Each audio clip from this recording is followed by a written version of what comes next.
How to find blocked contacts on WhatsApp in 2022. In this video, I'm going to show you how you can find your blocked contacts on WhatsApp in 2022 by following the simple steps.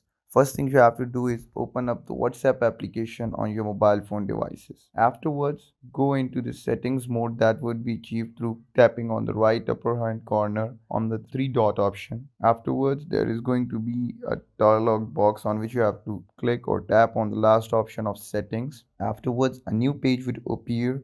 In that page, you have to go into the accounts option, which would be the number one on the list. So after going into that, a new page would appear having six options. So you have to select one, which is the privacy one. When you go over that, a series of new options would be there in the new page. So what you have to do is you have to go and find or look for the blocked off contacts, which would be the second last one. When you will tap on it, you can find your contacts there. You have to like hold on that contact and you can unblock it. You can also add other people to this block list by tapping on this add contact icon at the upper right hand corner. So this is how you can add people to the block list as well. So this is how you do it. I hope this video was informative. Don't forget to like, comment, share and subscribe the channel. Thank you. Till next time.